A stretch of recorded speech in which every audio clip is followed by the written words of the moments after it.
ॐ सहनाववतु सहनौ भुनक्तु सह वीर्यं करवावहै तेजस्विनावधीतमस्तु मा विद्विषावहै ॐ शान्ति शान्ति शान्तिः समस्तजनकल्याणे निरतं करुणामयं नमामि चिन्मयं देवं सद्गुरुं ब्रह्मविद्वरम् ॐ पार्थाय प्रतिबोधितां भगवता नारायणेन स्वयं व्यासेन ग्रथितां पुराणमुनिना मध्ये महाभारतम् अद्वैतामृतवर्षिणीं भगवतीम् अष्टादशाध्यायिनीम् अम्ब त्वामनुसन्तदामि भगवद्गीते भवद्वेषिणी यं ब्रह्मा वरुणेन्द्ररुद्रमरुतः स्तुन्वन्ति दिव्यैस्तवैः वेदैः साङ्गपदक्रमोपनिषदैः गायन्ति यं सामगाः ध्यानावस्थिततद्गतेन मनसा पश्यन्ति यं योगिनो यस्यान्तं न विदुःसुरासुरगणाः देवाय तस्मै नमः देवाय तस्मै नमः अथ षष्ठोऽध्यायः श्रीभगवानुवाच अनाश्रितकर्मफलं कार्यं कर्म करोति यः स सन्न्यासी च योगी च न निरग्निर्न चाक्रियः यं सन्न्यासमिति प्राहुः योगं तं विद्धि पाण्डव न ह्यसन्न्यस्य सङ्कल्पो योगी भवति कश्चन आरुरुक्षोर्मुनेर्योगं कर्मकारणमुच्यते योगारूढस्य तस्यैव शमः कारणमुच्यते यथा हिनेन्द्रियार्थेषु न कर्मस्वनुषज्जते सर्वसन्न्यासी योगिरूढस्य दोच्यते उत्तरेदात्मनात्मानं नात्मानमवसादयेत् आत्मैव ह्यात्मनो बन्धुः आत्मैव रिपुरात्मनः बन्धुरात्मात्मनस्तस्य येनात्मैवात्मना जितः अनात्मनस्तु शत्रुत्वे वर्तेदात्मैव शत्रुवत् जितात्मनः प्रशान्तस्य परमात्मा समाहितः शीतोष्णसुखदुःखेषु तथा मानापमानयोः. In the Bhagavad-Gita, many places Lord Krishna had said, being same in all different situations is called yoga. Samatvam yoga uchyate. Samatvam in our colloquial transactional word is called balance. The word comes from sam, and in English it becomes same. Samaha in Sanskrit becomes same in English. Being same means what? Being same means able to maintain equilibrium. That is what is called samaha. Which means, as it is said in this verse, Shita Ushna, cold heat, which happens where? In our body.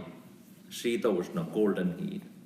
Then joy and sorrow. That happens where? In the mind. Then mana apamana, respect and disrespect, honor, dishonor, that is in intellectual understanding. In all these three levels of our personality, remaining same.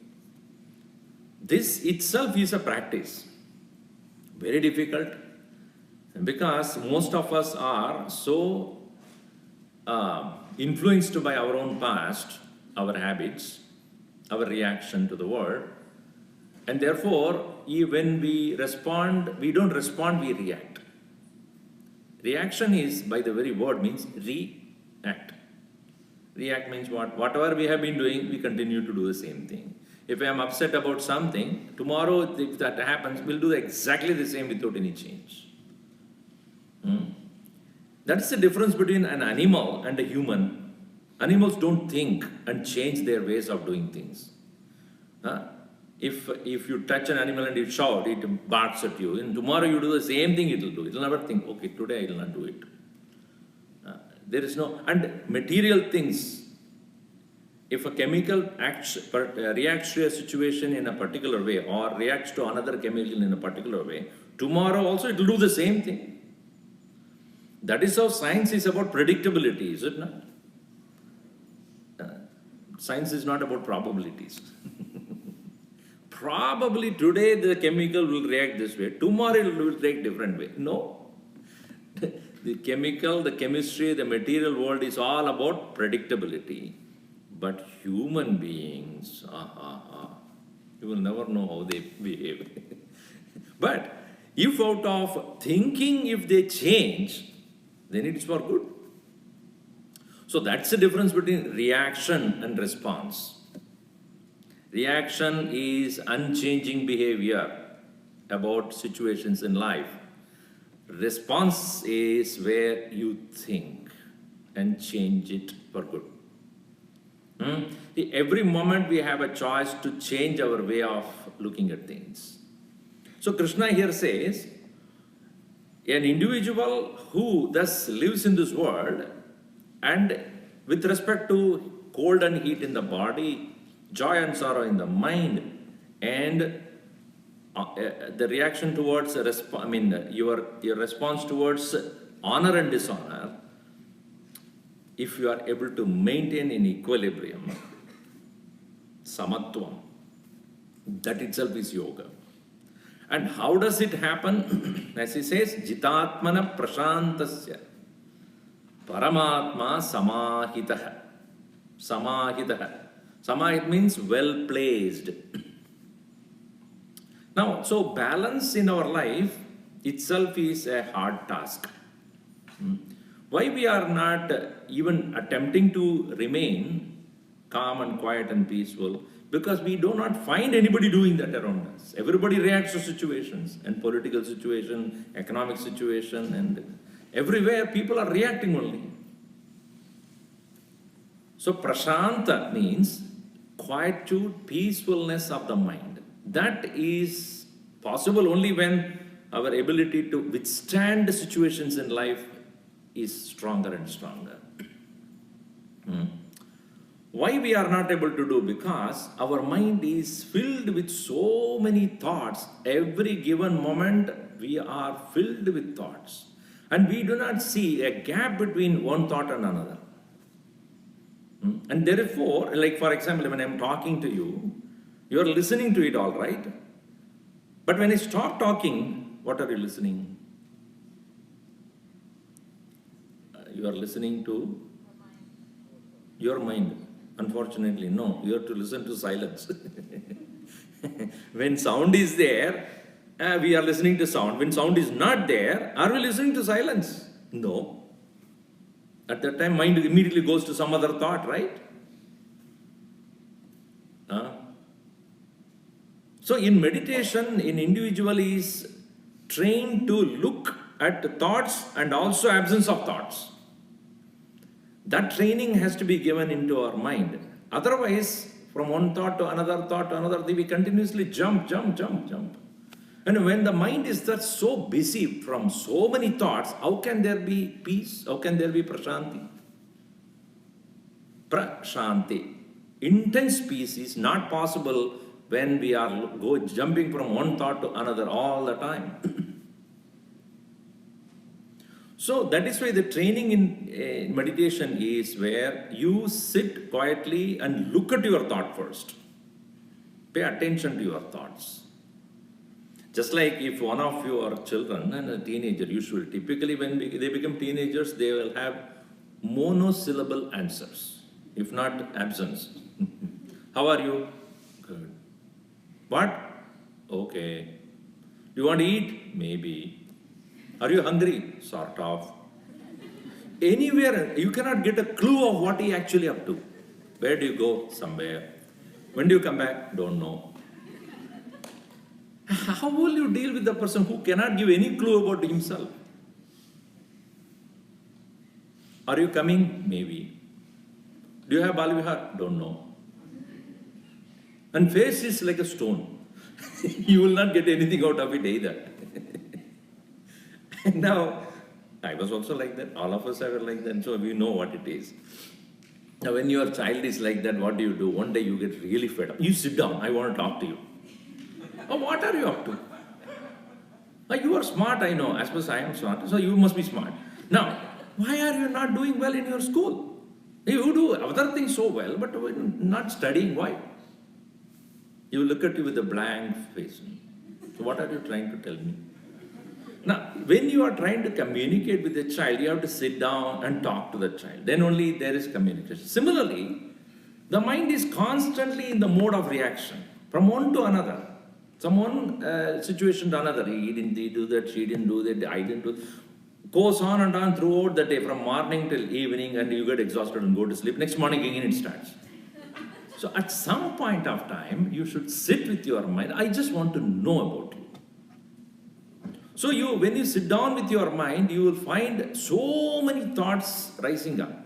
Not necessarily prompted by the world outside. It is not that external world is creating the stimuli for you to respond or react. Your own mind inside will have so many different thoughts coming in. So in meditation, what you are supposed to do is not to engage in thoughts, but watch. Gurudev calls it as a thought parade. Like, the Republic Day or something. The president of the country stands there and then all of them march past. No eye contact. Keep going. In the same way, one has to remain watchful, attentive to the parade of thoughts. Without participating, without even judging, good or bad. Watch. In the process of this watching, you will find that there are certain thoughts repeating more often.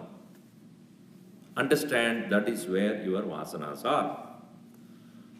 Not prompted by the world outside at all. Because if you say something is making me think like that, then you can blame that. But nothing of the outside world, but your own mind repeating certain thoughts. That means that is where your influenced or your inclinations are. Once you understand why those are, what kind of thoughts are there, you know what quality of your mind, what quality of thoughts are there in your mind. It is not to feel bad or feel proud about that. And you always know that even in spite of sitting in front of God's picture, not even a single thought about God comes. That is the nature of your mind. What to do? So you go to a temple, force yourself to look at the Lord is one thing, but on its own does it do? No. That means the mind has no inclination of that. So such a mind needs to be paid attention to. And now, having thus brought your mind to be observed, now continue to engage in slowing down the thoughts. See, today's world, we are so busy with many things. And like a typical mother, if you look at in the morning, she has, let's say, 2 or 3 children. Everyone demands attention. I want this, I want that breakfast, I want to go here. Where is my shoe? Where are my socks? What about my class? Who cross? All this going on. And then the time your husband also, where is my shoe after all? Where is my file? Where are the keys? So there are so many things going on. And in the same way, the mind also has so many different things to pay attention at once. Priority is not there. In such a mind, Prashanti, it's only a Mamke Vaste, some name. It never happens. So, Prashantaha means one is Jitatmanaha. That's why Jitatmana Prashantasya. Where one has clearly conquered the demand of the senses, such a person alone can be Prashant. You may keep the name of your child Prashant, but no Prashant at all. No Prakarsha in the Shanti is not there. Mind is so agitated, restless, unhappy, and whatnot. So only when we recognize ourselves the problem. So response is where you take your time and engage in that situation responsibly. After having made clear in your mind that how I am going to meet the situation decided by not by any reaction of the past, but thinking and responding. In certain situation, not to respond is good. If somebody is very angry, upset and shouting, it is better to leave that person to himself or herself than you doing anything. So that person will calm down anyway after some time. Sometimes, not necessarily all of them like that. So it is a maturity in thinking is where I no more go by what I did yesterday or how I reacted yesterday. I have a choice to respond every time on my own will. This ability comes only when you have understood your mind. That's why in the beginning stages, the meditation is not about quietening, just sitting there doing nothing. It is consciously watching your mind, coming to understand the quality of thoughts, creating a gap between the two thoughts, and knowing how to respond to every situation. Krishna takes time to explain this because meditation should not be misconstrued as merely a sitting down. Merely sitting down does not improve you at all. It's like you are watching a game. If you are watching a cricket game and I come and ask, who are the 2 people playing there? I don't know. If you don't even know who is playing, and you don't even know the rules of the game, why are you watching? Just like that. I have nothing else to do. So meditation should not be a time pass then. Why are you doing meditation? What did you do? Nothing. Good. Doing nothing is good. But then, doing nothing not out of fear of doing something. You see? It should not be an escapism. It's a mind's, it is the ability to judge and understand the mind. And with that same mind only you are going to come out of the meditation and live in this world. So it should not be an escapism from the mind so that I can be quiet and then come back again, start the same way. It should make a significant difference in the way you respond to the world. Respond ability is called responsibility. Ability to respond, not react. So therefore, only when a person has conquered to a larger extent his way of responding to the world, or now it's a reaction. Jitatmanaha, one who has conquered the mind, mastered the mind. Prashantasya, for such a mind of peace. Paramatma, the Supreme Self, Samahitaha, well placed, well abided by. In other words, just like as I said, the silence that I want to now notice is there even when the sound is there. When the sound is absent, I become aware of the silence. Why is it making noise? Okay. Now it's okay. My beard is hitting that.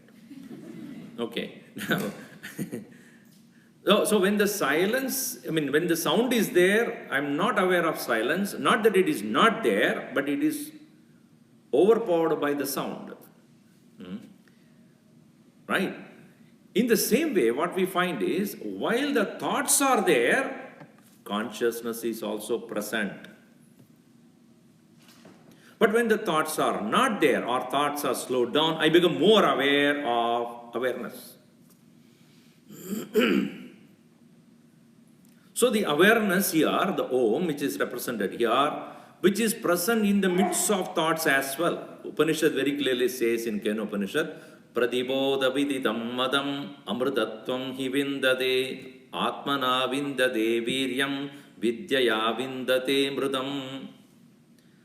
Bodham bodham prati yat vindade tadatma. In every thought, it is behind. In every thought modification happens, consciousness is behind that. But because of the thought, I do not see, just like I see a picture, but even as I'm seeing the picture, I know the picture is supported by, the painting is supported by the canvas. Without the canvas, there cannot be any painting. And when I see the painting, I do not recognize or I don't pay attention to that canvas which is supporting the paint. Because when the painting is removed, canvas come to reveal its nature of plain white canvas there. In the same way, when the thoughts are not there, consciousness come to be known, not that it was not there before, it was not seen, not recognized. Similarly, the self here is within us all the time. What is worshipped as God in temple or church or the mosque or any other place is none other than that very awareness within us, Paramatma. So Paramatma samahitaha, when it is said, to a prashantaha, a man who has become quiet and calm, he comes to recognize what is already there.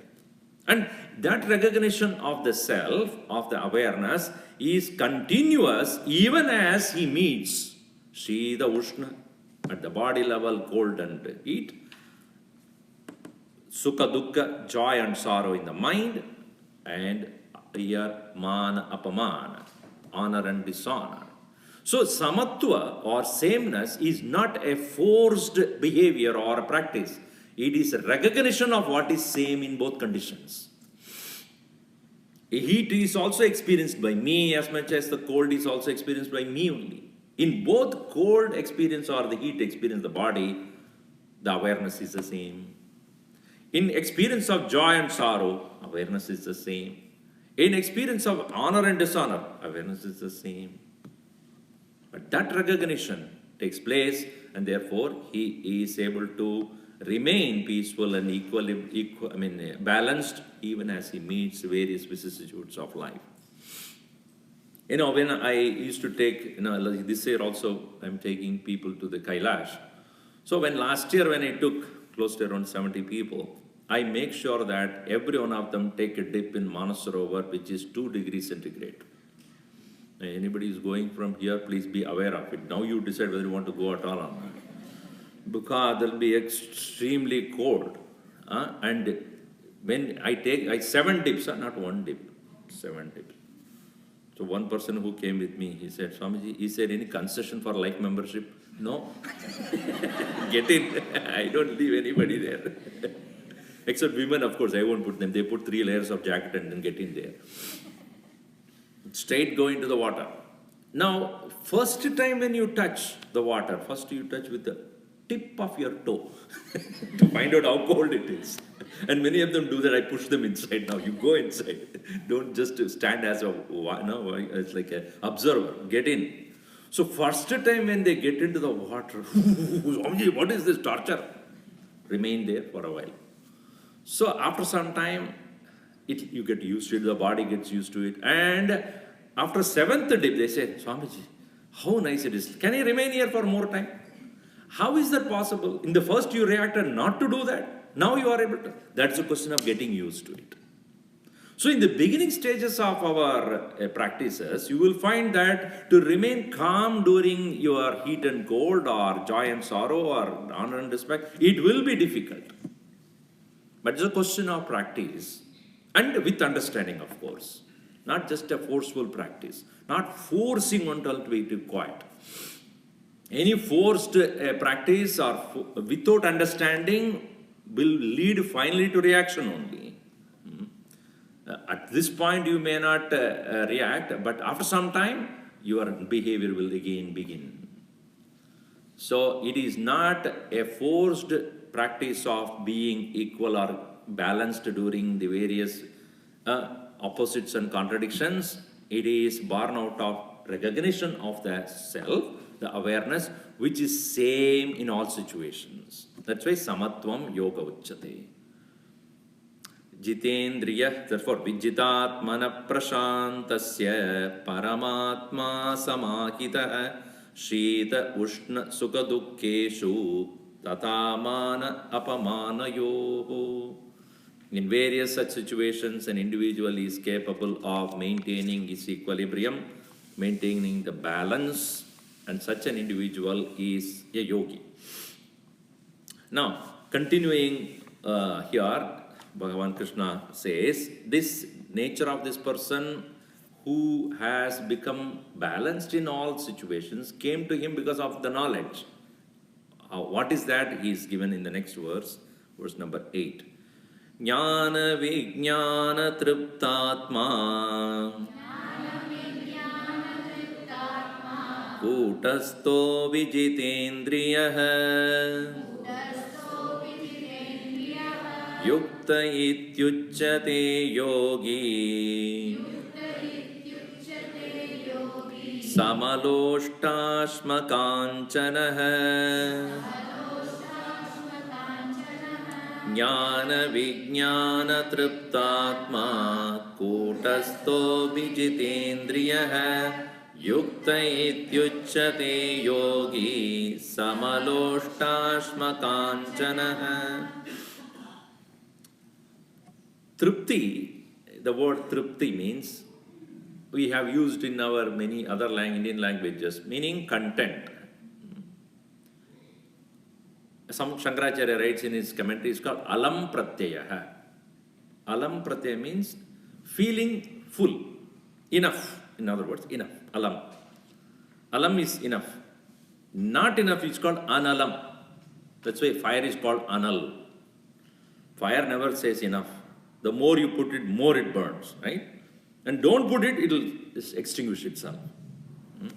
So our mind is like fire, it's constantly being fed by so many things.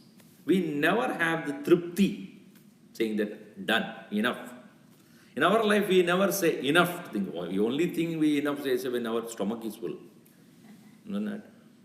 So when Sunday afternoon, from here straight to Udupi, not Udupi, Udupi Vilas or somewhere, up to here, eating all sort of things. Food. I am done. I can't eat another more. Or Rajasthani. No. Rajdhani. Go on. Serving so many puris and rotis and finished. I can't take even one single morsel anymore. You come out, pan. That for that ek thoda jaya hai uske liye. That also is there. Anyway, so our physical body, when does it become full?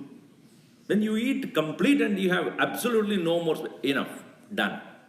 But how long? Another 2-3 hours later, coffee, snacks. How is that? Because that contentment is only temporary.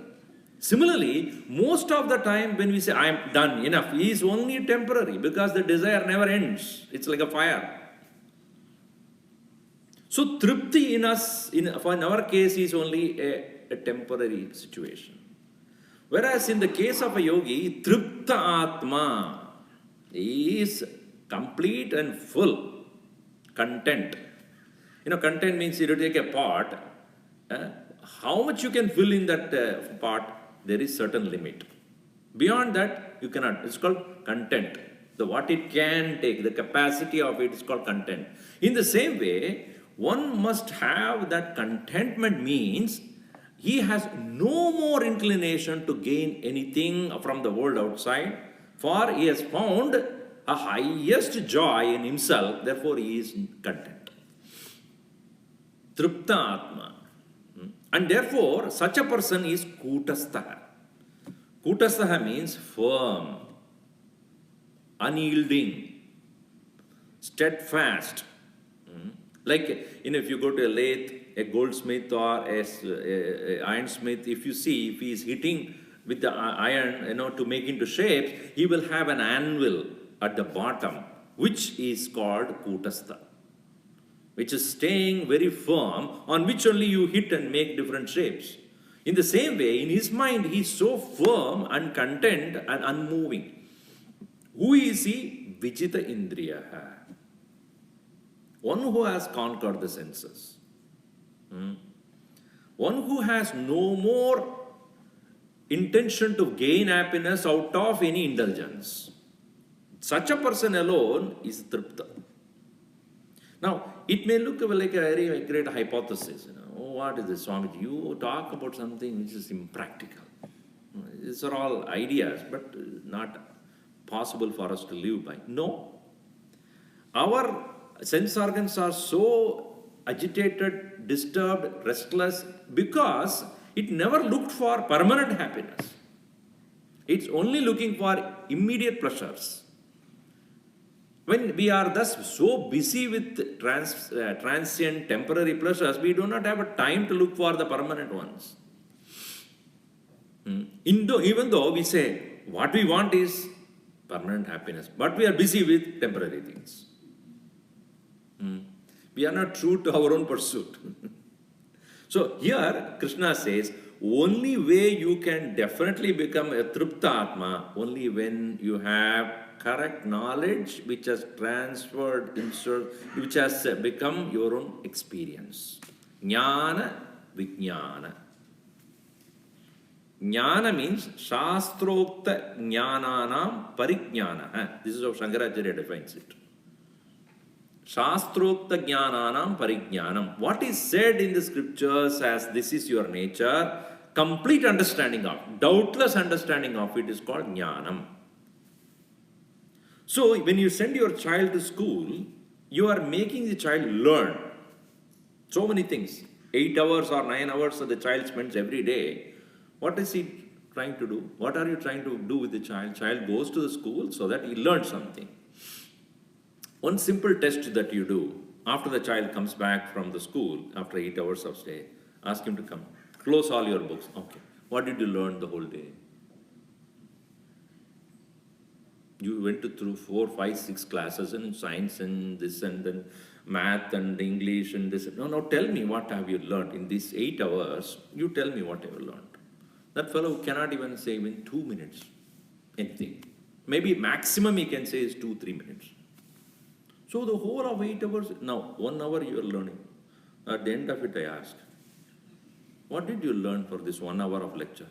Swamiji spoke about something. Is it Bhagavatam or Ramayana? Ramayana. Ramayana? No, it's something to do. Bhagavad-Gita. Which chapter? Chapter? I don't know what chapter. Some chapter. 19, I think. There is no 19 chapter. See, we learn, it's like cross ventilation, as our Gurudev would say. It goes here and goes out also. Cross ventilation.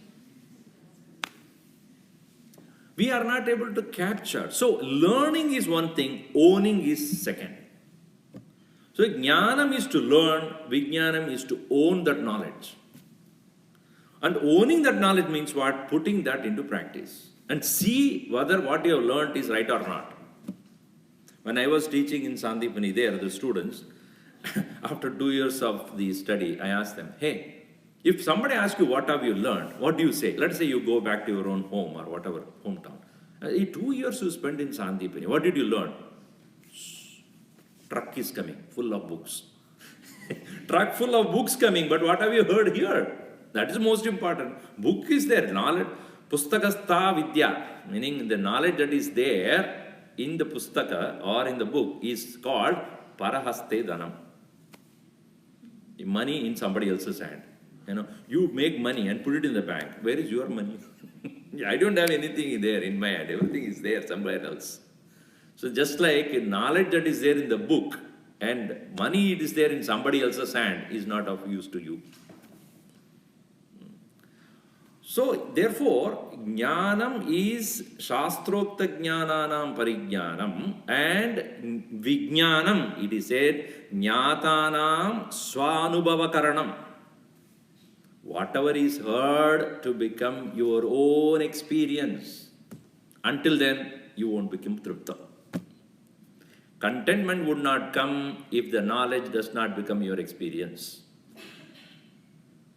It will make you intellectual, make you brainy. As last time I told you, you become brainy, all right, but it doesn't come into action in your daily life. It will not change your way of doing things. You will still react. Why? Because knowledge has not penetrated into you. You have not got into it. See, if you are cooking food and you never eat it, others will suffer, right? If you take a morsel of, I didn't put sugar at all. I mean, I'm not talking about Gujarati. I mean, in a sweet. I didn't put sugar at all. What is this? Huh? Some people come, Swamiji, I made a sweet. I know that you don't like sweet. You don't like sugar. So I put sweet, but without sugar. I said, don't give me then. Sweet without sugar is of what use? So if you are preparing something, first person who has to test is you. Put it little. Oh, okay, fine. Then you serve others. Otherwise, don't torture others. So knowledge is, first and foremost, must help you. That is called vijnana, visesha jnanam. Unless that knowledge, what you have learned, is owned by you, your own personal experience, even as you speak about it or yes, even what you call share with others, you still have a doubt. I don't know. I'm saying, but is it my experience? So jnana, vijnana, knowledge and experience of that knowledge, because of which is become tripta, content. Yes, I know it. So that the happiness which I am seeking, permanent happiness is within me, it is already there, is what the scripture is saying, but is it my experience? Only then you are vijita indriya. Only then you have conquered the senses. In this context, I may caution you here that such a person is referred as yuktaha. Yuktaha means well integrated, because his knowledge which he has gained has made his intellect firm, mind respond, and able to be master over the senses. Vichita indriyaha prashantatma kutastaha. Strong. Mind is balanced, it's not reacting, responding. And in his senses, he is master. What is our case? The world outside objects, emotion, thoughts is influencing the body, and to the body's demands, we dance, and intellect lost its own firmness, and we are victims of vasanas. So the reverse should happen. Instead of the world dictating terms to how we should be, we say how I will behave in this world. That's why in Bhagavad-Gita, in 2nd chapter, Krishna very clearly says, Vishaya vinivartante niraharasya dehinaha rasavarjam rasobhyasya param drushtva nivartate. When the sense objects are not available to you, it appears that your sense organs are in control. When you're sleeping, are you looking for things? Are you eating anything? Are you smelling for? Why? Because the world has quit. You have withdrawn. You have withdrawn from the world, and it looks like, that's why everybody who's sleeping like an angel, isn't it? When let him get up, a Rakshasa will come out of it. Why? Because presently, it's not self-control. You are withdrawn. When you wake up, again your own vasanas and everything will start expressing itself. But rasavarjam, except rasa. Rasa means the taste for things, except that everything else is quiet. Rasaha api nivartate. Even that taste will also go away. When? Param drishtva. On realizing that alone, the rasa, the taste for things also will go away. Until then, indriya, sense organs will keep disturbing, restless, agitated. Even if you forcefully stop it for a while, because things are not available. You are living in a place where your sense attractions are not available. Whatever you want to eat is not available, so you will not get it. But I think the best example is this people who go to this Shabarimala, 42 days. Maha Vairagya. Not doing this, not doing that, not drinking, not smoking, not eating meat, this and that. 43rd day you should see them. Coming out. Why? It's a forced behavior. I mean, I'm not saying everybody is like that, but I'm saying most of them who has forced themselves not to do that, next day, scot-free. Because the knowledge is not there. It is just a forced tapas. And Ravana also did a tapas for so many years. And then when Brahma appeared to him, okay, finally, I am very pleased with your tapas. What do you want? I want to kill everybody. except human and vanaras, everybody should be conquered by me. What tapas he did then? Kumbhakarna, look at him. So much of tapas. When he finished tapas, Brahma appeared and said, what do you want? Sleep. 6 months of sleep and 6 months of eating. Finished. Brahma immediately said, Tathastu, because he should not think ever further. Tathastu, let it be so. So this forced quietude or forced control will not help too much. So in the midst of the objects, how balanced you are. So I see, if you look at Mahatma Gandhi's practice of satyagraha, what he said was, it is not that I want to run away from my enemies. See, when the attractive objects are there and you say, I'm afraid they will catch hold of me, I will attract me, I want to run away. You are weak. They are become strong. Nor when you indulge in that, you are strong, you are weak. Either way you are weak. When you run away also you are weak. You are indulging is also you are weak. When are you strong? Standing there, not allowing them to conquer you. Is it not? That's what he did. I am going for bringing the salt from the water. If you want to hit me, and I will not stop doing that. I will not either react to you, nor I stop what I am doing. Now you try. Now, if he is afraid of the beating that will be given by the British, then he is weak. Not doing what he is going, then he also is weak. I am convinced that I have to get a salt from that because we own it. Nobody else is. Nobody can put a tax on the nature. I will go for it. If you want to hit me, I will not hit you back. That non-violence is Satya Agraha. I am only occupied with truth. And in the process, I am not going to run away because you are going to hit, nor I will stop doing what I am doing. So the strength comes in holding on to what is true and not running away from because of the punishment, nor it is that I will get indulged in it. Ragadvesha viyuktaistu vishayan indriyescharan atmavashyer videyatma prasantam adhigachati. Krishna says, when a person has no strong likes and dislikes, in the midst of sense objects itself he will find peace. For his mind is no more either running away of weakness or getting indulged out of weakness. That is strength. That's why Kutastha. So here Sri Krishna very clearly says that such a person, Jnana Vijnana Triptatma, being the knowledge as changed him to have a personal experience of it. Learning has become transformed itself to owning up that knowledge. Jnana vijnana triptaha, therefore content, having found the higher joy. Kutastaha, strong. Vichitendriya, sense organ under control. Such a person is called yuktaha, integrated, well composed, complete. Yukta ityucchate yogi samaloshtaashma kanchana is same. Samaha in what? Loshta ashma kanchana. Loshta means, as Gurudev writes, is a lump of earth. Loshta ashma is a stone, and kanchana, gold.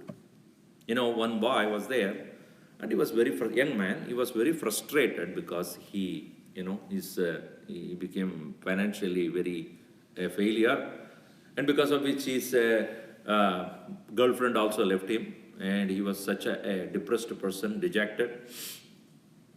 And she took away his wedding ring also. Engagement ring also. So he was so frustrated, he just decided to jump out of the cliff.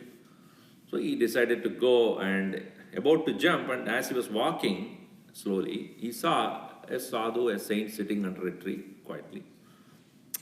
I wish I could be that way, but what to do? I am not meant for that in this life. So as he was about to jump, there he heard a sound, stop there. He said, who's calling me out now? So he found that sadhu is calling, come here. So he went there, what's your problem? He said, I am very frustrated with my life, I am good for nothing, I am useless, and I am just jumping.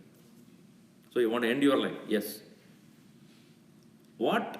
If I give you whatever you want, will you stop? Oh, you cannot give me. Why? You are also sitting at it. What can you do?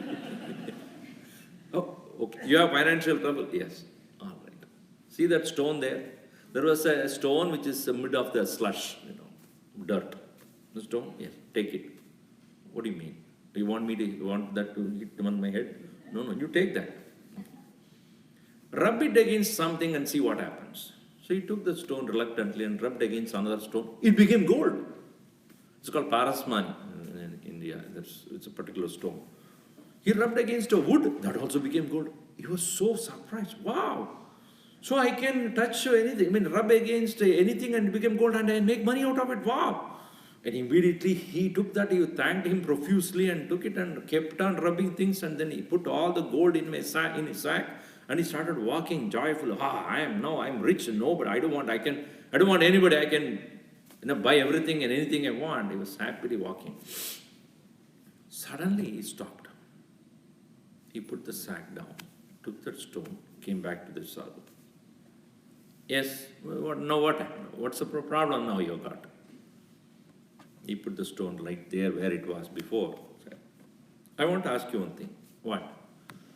If this stone can make so many things, turn everything into gold, and I can become so rich and happy, why didn't you do that?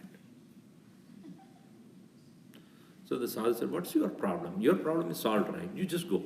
No, I want to know if you have put that stone into slush, meaning that you don't have any use for it, which means you have found a greater happiness which the stone cannot give. Tell me that. What is that happiness which you have found, because of which you can even put this stone into the dirt? You teach me that happiness. How to reach there? He became a fit disciple. So the yogi is one for whom a clay or a stone or a gold is of equal value. He doesn't give value to what we give value for. For him, it is of no adding any more to his happiness. Just like your child was so busy with so many toys when it was 3, 4, 5 years old, when he become 25, show him the same thing. What does he look at? How does he treat that? You love this toy. I was. Now he's not about toy, he's about something else. But he the things that you are playing with is no more value. Meaning, he has grown beyond that attraction. Isn't it? In the same way, the yogi says, these things which is maybe attractive to the world, no more for me. Samaloshtasma kanchana. I'm not exaggerating. See, now this looks like an hypothesis for most of us because we have not seen a people like that. We have not come across such Mahatmas. So morning also I was telling, I have to share with you one instance which I have personally experienced with Gurudev. When I was a student there in Sandipani, Bombay, I was given the duty or the in charge of cleaning up his table, office table and his inner room, etc. So I used to do it regularly, and whenever he comes, he will notice, you didn't do a good job, clean that place. And he used to directly inform me, do this, do that. So first time when I went there and I was cleaning up many different, in the bed, setting this bed right, and then cleaning up is that, and all the papers and books to be put in correct place. I found in his, next to his table, there used to be a trash can. And I had to remove all of that so that it is clean when he comes. He used to come once in a month or twice a month, he would come and on a way to another place. I looked at it and there were many, many different things, but there were unopened covers, envelopes. So I was curious, why unopened and it is kept there? And I removed that. It says, do not touch. And I looked at it inside. It's a currency. Rupees. Bundle of them. I was wondering, maybe by mistake he put it there. I mean, that's how my mind was going into. Maybe he didn't notice that his money is inside. But it's written clearly in his own hand, I don't touch it. I left it there. I went to the Swamiji in charge who put me into this particular task. I went to him and said, I have a question. What is it? In Gurudev's room, in the trash, I found many envelopes unopened with a note saying, don't touch it. And it is currency inside. What does it mean? Did you take anything? No, I left it there. Good. Trash it. But it is currency. Does he not know that? So what is it then? He said to me clearly that he didn't take it because it is coming from a wrong source. He would not touch it. Then I realized that is called Yukta Yogi. Today's world, what we find, these sadhus and some brahmacharis, some of the sannyasis, anybody, any kind of political influence, any kind of money you give, they are for it. But our Gurudev was a person who did not touch if the money comes from the wrong source. He was so clear about, because his idea of spirituality is not a commercial product. He knows the source. The moment he knows that money was not made out of the right way, he will not touch it. Any amount of money you give. Because he was not for name, fame, power, positions. I remember one more instance where he was in Delhi giving lectures, and at that time the ruling party, at that time, I will not tell you who they are, they were standing for election, and Gurudev was having evening classes where thousands of people were attending. So when he was in the place where he was hosted, he was sitting there and many other people were sitting there at the time. Suddenly to that house came the official cars. In those times, white ambassador car means, you know who they are. So a lot of ambassador cars suddenly came into that place and then stood there, and Gurudev was watching, who's this? And came all the officials, and the Home Minister walked in. And he came to Gurudev, did Namaskar. Swamiji, can I have few words with you? So Gurudev said, yes, in private please. Okay, go. So they both went inside a room, side room, and within 2 minutes they came out. And he went along with his retinue and all. The Home Minister left. All the cars, me, they went out. Now Gurudev sat down, smiled. And everybody is so curious. What is that transpired between 2 minutes, came and went? What is that could be? So they were all very curious and they dare not ask him. So, but Gurudev smiled and said, you all are curious about what was going on, right? Yeah. Nothing. He came inside the room and said to me, in your evening talk today, can you just put some good words about our party? I said, get out. I am not a political fellow here. I am talking about God. I am talking about the highest spiritual truth. And you ask me to become a part of your political, ditch. What do you want to come down to your level? I will never.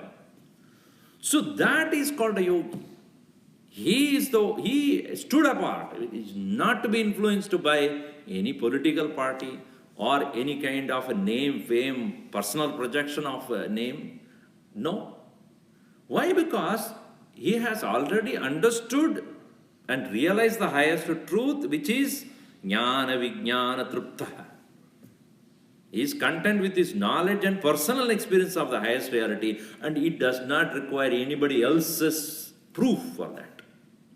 When it has become my own experience, I want, and nobody needs to tell me about that. Do I have to ask, when I am hungry, do I have to ask, should I eat or not? What is your opinion? I am hungry, should I eat? I don't need to, because I am hungry, I know what to do. If I want to sleep, do I have to take your, of course, if I am to sleep here, I have to take your permission. But if I have to sleep, I don't need anybody's permission to do. Similarly, the one who has personally experienced the highest truth does not need external world's appreciation of it, or authority of it, or a permission of it. So that is reason why the knowledge, unless it becomes one's own experience, the true contentment doesn't come. Now, having said about how he would treat material things, samaloštashma kanchanaha, Krishna proceeds on to say, how does he treat people? Such a person of meditation who has gained the highest wisdom, how does he interact with people? And interacting with as much as responses to the world instead of reaction, with respect to the people, he has the right attitude. Now, the word attitude, when you say, in today's context, it's a totally different thing, isn't it? He has an attitude. Attitude word actually means the way one treats the other person. So that's why we should understand. It's called bhava in Sanskrit. What kind of a bhava? What kind of a way of treating others does he maintain? Now you see, in the next verse, verse number 9, Krishna says, Suhrin mitra yudasina madhyastha dveshya bandhushu sadushvapi cha papeshu samabuddhir vishishyate Suhrin mitra yudasina madhyastha dveshya bandhushu sadushvapi cha papeshu samabuddhir vishishyate. Vishishyate, excels. He excels because of what? Samabuddhi. Samatva buddhi, same attitude. Now, and we meet many different kinds of people, and Krishna gives only certain categories here. Suhrit. Suhrit means sushtuhrit, one who has a good heart. Pratyupakaram anapeksha. Pratyupakaram anapeksha. Pratyupakaram means without expecting anything in return, upakarta. One who helps is called suhrit. A suhrit is not just a friend. That's not the correct translation. He who helps you without expecting anything in return.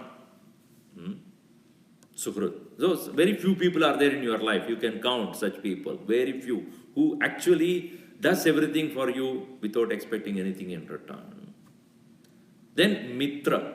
Mitra means one who has sneha, a feeling of affection towards you. So that is the second category of people whom you meet in your life, mitra. Third category, just the opposite, ari. Ari means what? From the core of your heart, his heart, he hates you. Ari. The one who just not want even look at. And even though he doesn't like you, but he does everything against you. If somebody who is hates you and he is not even there, you wouldn't care. Ari. Next one is Suhrin Mitra or Udasin. Udasina means indifferent. Who really doesn't care about your presence, or you don't care about his presence or his absence because he's useless, like your brother-in-law, maybe his mother. Hey, and I don't want to talk about him. He has the same attitude towards you. Udasin means indifferent. Madhyastha means one who is always a mediator. Paksham na bhajate, he doesn't take sides. He's only looking into what can be done and good in a particular situation. Madhyastha. Another is dvesha. Dvesha means one who has a revengeful attitude towards you. And one who has been hurt by your action, or he feels hurt because of whatever you did, and therefore he is waiting for a chance to pull you down. So it's the dvesha. Bandhu. Bandhu means relative. A relative which is probably because of your relationship. These are the various varieties of people. Sadhushu. With respect to people who are sadhus, saintly, because of correct values, right knowledge, righteous living, dharmic living, such people who are considered by you as men of good nature or soul, a good soul, pure person. So, papi. Papi means criminal, extremely dangerous, terrorist.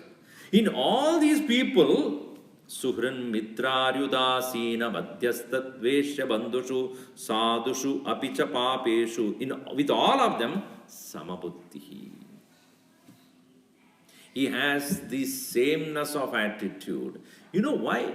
Because he doesn't see them such a variety, he sees the oneness. In all of them, he is able to maintain the same attitude because he understands in a papi or a punyatma, a good person or a bad person, by nature they may have the wrong experiences of the past, wrong impressions of the past, wrong samskaras that are there because of which they have become like this, but in their own real nature, they are all the same. So that samabuddhi comes out of jnana vijna trupti. Jnana vijnana trupti. He has become content with the correct knowledge. Just like if you go to a jewelry shop, varieties of things are there. Rings are there, bangles are there, bracelets are there, armlets are there, chiclets are, not chiclets. So all these various things are there. So various things are there made of gold. So that as far as that fellow is concerned who is there to sell, he only values gold. Whatever be the shape you give. So let us say a person who has desperately need of money, he tries to sell some things in his home, and it is said that he had a golden Ram Parivar. So first day he goes and sells, because the least one is Hanuman. So he goes to Hanuman. He goes and sells. Please take the Hanuman. And he doesn't like Hanuman and gold. He puts the gold. Okay, I'll give you 20,000 rupees. Oh, good. Next day he goes with Sita, puts it 15,000. You gave 20,000 to Hanuman and only 15,000 for Sita. What to do? Gold content is only that much. He is not interested in the Hanuman or Sita. He is interested only in gold. In the same way, for him, his attention is only on that pure self which is there even in a papi. That's why Christ also says, hate not the sinner, hate the sin. The sinnership or sinfulness is in the behavior of that person, but what is he? Really speaking, is the pure same consciousness. That same consciousness residing in everyone, whether he is a friend or a foe, known or unknown, indifferent or participant, saint or a sinner, that self that is present in all being the same, he has the attitude of sameness, samabuddhihi. Therefore, Such an individual alone is a yogi who has the sameness of attitude. Now you see, meditation is therefore is not just sitting down quietly and making mind quiet. No, it requires so much of preparation. And either you are sitting in meditation or not, your transformation should happen for sure. With that attitude only, that purpose only, Sri Krishna explains all these things. All right, we'll see more of it in the next session. Om Sarve Bhavantu Sukhinah Sarve Santu Niramayaha Sarve Bhadrani Pashyantu Ma Kaschid Dukkhabhat Bhaved. Om Shanti Shanti Shanti Harihi Om Shri Gurubhyo Namaha Harihi Om.